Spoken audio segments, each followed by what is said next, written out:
अच्छा, वैसे जनूबी एशिया में शायद ही कोई ऐसा शख्स भी हो जिसने कश्मीर का जिक्र ना सुना हो।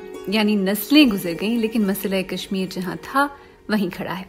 इनफैक्ट कुछ लोग तो ये भी कहते हैं कि हालात बेहतर होने की जगह मजीद खराब हो रहे हैं। लेकिन कश्मीर का मसला आखिर शुरू कहां से हुआ और यहाँ तक कैसे पहुंचा? क्या शुरुआत वाकई 1947 में हुई या बात इससे भी पुरानी है? मेरा नाम आलिया नाज़की है और हमने सोचा कि इन्हीं सवालों के जवाब आपके लिए एक सीरीज में जमा करते हैं जो आप हमारे सोशल मीडिया प्लेटफॉर्म्स पर जब चाहें सुन सकते हैं। ये सीरीज कश्मीर की तारीख पर सिटी यूनिवर्सिटी ऑफ हांगकांग में associate professor doctor Fauzia loan के उन आर्टिकल्स पर मबनी है जो उन्होंने BBC उर्दू के लिए लिखे और जो आप हमारी वेबसाइट पर पढ़ भी सकते हैं।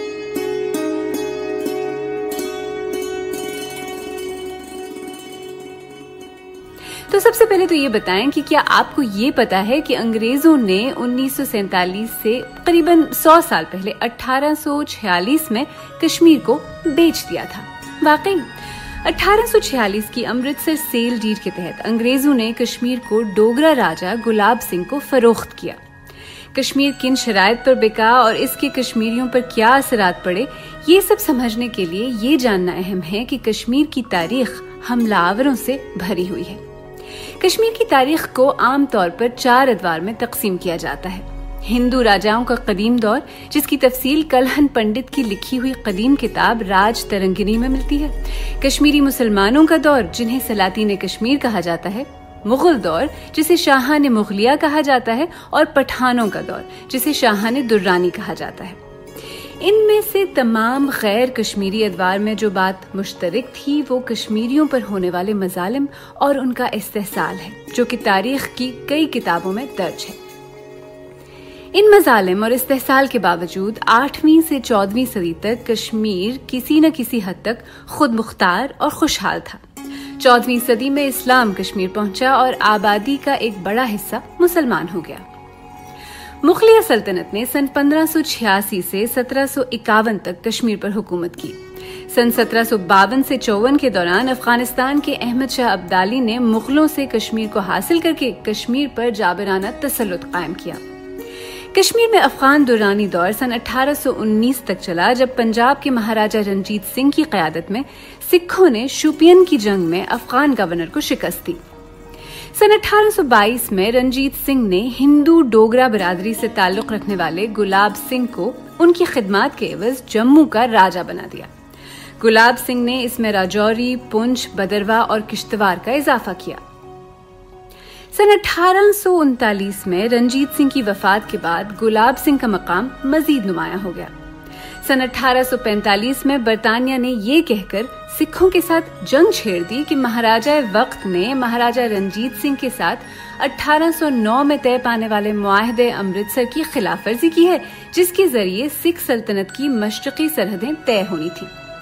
सिख महाराजा जंग हार गए और 9 मार्च 1846 के मुआहदे लाहौर के तहत तय होने वाले जुर्माने को अदा न कर पाए, जिसके बाद उन्हें कश्मीर समेत दीगर जमीनें भी ईस्ट इंडिया कंपनी के नाम करना पड़ी। यानी अब कश्मीर ईस्ट इंडिया कंपनी की मिल्कियत बन गया। सिखों के खिलाफ जंग में गुलाब सिंह ने ईस्ट इंडिया कंपनी की काफी मदद की और इसके बदले में ईस्ट इंडिया कंपनी ने गुलाब सिंह को राजा से महाराजा बना दिया। और 1846 के मुआहदे अमृतसर, जिसे ट्रीटी ऑफ अमृतसर भी कहा जाता है, उसके तहत तकरीबन 75 लाख रुपए में यानी लगभग 1 लाख पाउंड में उन्हें कश्मीर बेच दिया। तो 1846 का मुआहदे अमृतसर आखिर था क्या? 1846 के मुआहदे अमृतसर पर, जिसे सेल डीड भी कहा जाता है, 16 मार्च 1846 को दस्तखत किए गए। इस मुआहदे का इतलाक दरियाए सिंध के मशरिक और दरियाए रावी के मगरिब के पहाड़ी खित्ते और इसके मातहत इलाकों बशमूल चंब पर था, लेकिन इसमें लाहौर का इलाका शामिल नहीं था, जिस पर 9 मार्च 1846 के मुआहदे लाहौर के आर्टिकल 4 के तहत बरतानिया का दावा था। गुलाब सिंह को दिए जाने वाले इस सारे खित्ते की मशरकी सरहदों का तयन करने के लिए दोनों अतराफ के अरकान पर मुश्तमिल एक टीम को सर्वे का जिम्मा दिया जाना था। सरहदों में किसी भी तरह की तब्दीली के लिए बरतानवी हुक्काम की रजामंदी लाजमी थी और महाराजा और हमसाया रियासतों के दरमियान किसी भी तरह का झगड़ा भी बरतानवी हुक्काम ने ही तय करना था। मुआहदे के तहत महाराजा और उनके वारिसों की फौजें पहाड़ों के अंदर या इससे मुत्तसिल इलाकों में जरूरत पड़ने पर बरतानवी फौजियों का साथ देने की पाबंद थी। एक शिक ये भी थी कि महाराजा बरतानवी हुकूमत की रजामंदी के बगैर किसी भी बरतानवी, यूरोपीय या अमरीकी शख्स को अपनी खिदमत में नहीं रखेंगे। बरतानवी हुकूमत ने अहद किया कि वो इनके इलाकों की हिफाजत करने में महाराजा गुलाब सिंह की मदद करेंगे। बरतानवी बरतरी का एतराफ करते हुए महाराजा गुलाब सिंह ने हर साल बरतानवी हुकूमत को एक घोड़ा, मंजूर शुदा शॉल बनाने वाली नस्ल के 12 बकरे यानी 6 नर और 6 मादा और पश्मीना शॉलों के 3 जोड़े देने का अहद किया।